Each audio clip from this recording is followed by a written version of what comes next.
Good evening. My name is Rich Chammings. I'm the Director of Crisis. I've been here for about a year. Last year I was a lot more comfortable back there. I didn't have to be up here.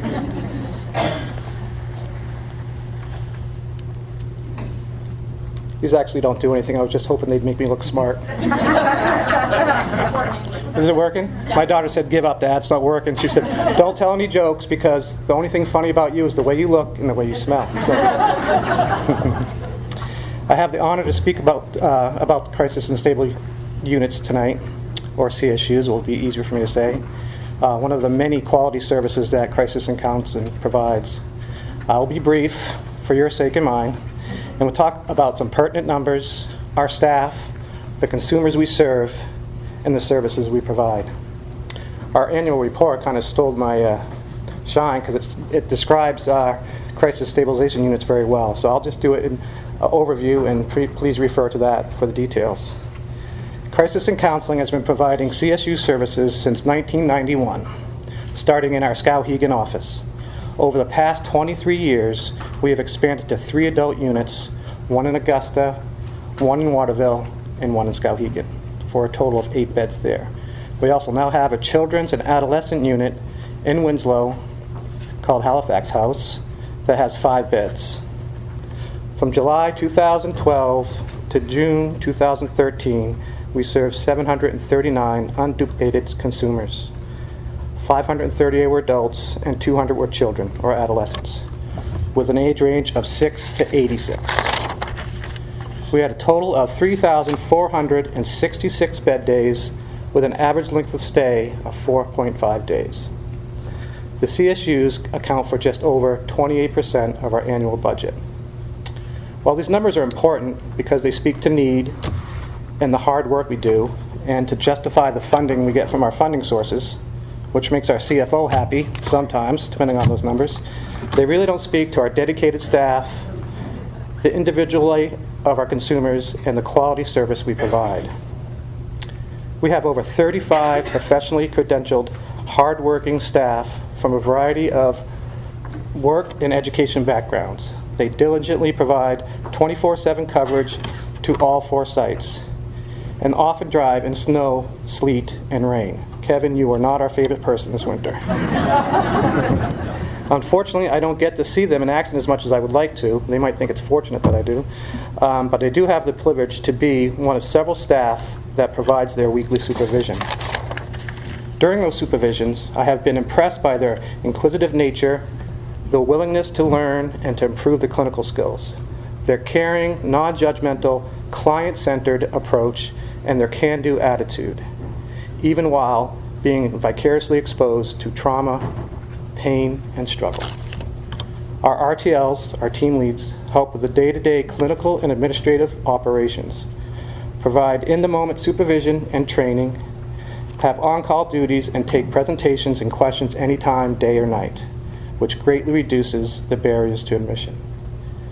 Then there's our program manager, who has worked for us for over 17 years. She's not looking at me. I can't say enough about her. She brings a wealth of knowledge and experience. She has an incredible work ethic and a do-what-it-takes philosophy. She's a strong advocate for both our clients and our staff, and strives to develop and maintain a high-quality service while keeping a close eye on our bottom line. We have quite a few CSU staff here today. Can you guys raise your hands?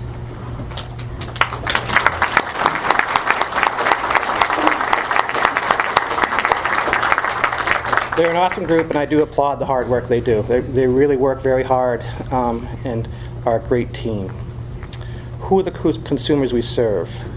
They also come from a diverse cultural, economic, and social background, as much as you get in the state of Maine.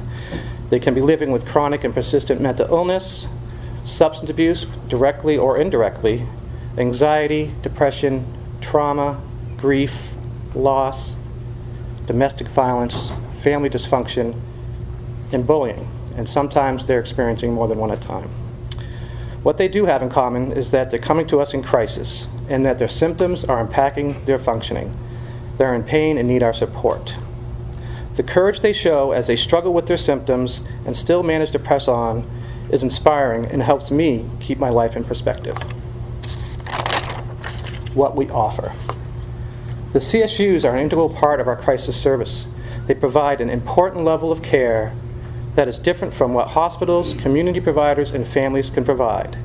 We provide around-the-clock care in a safe, low-stimuli, non-judgmental environment, individualized treatment plan geared towards the consumer needs, groups that teach psychoeducation and skill development, support when consumers are withdrawing from substances, medication administration, and collaboration with prescribers. So if there's any needed changes, they can change them while they're at the CSUs. Our clinical manager can provide brief, solution-focused therapy as indicated. We provide ongoing risk assessment in collaboration with our mobile triage team, coordination of team meetings with consumers, treatment providers, and families to develop sound crisis plans and treatment recommendations, discharge and aftercare planning, and up to 30 days of follow-up by our outreach team to help them transition back into the community. I think most importantly, and I strongly believe this, is that we provide the expectation of recovery.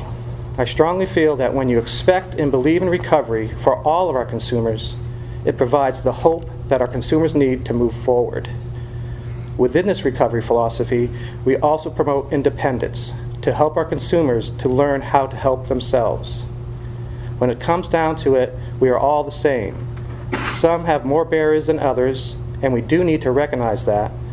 But in the end, we deserve and can live a healthy, happy, productive life, and we support this in our CSUs. Thank you.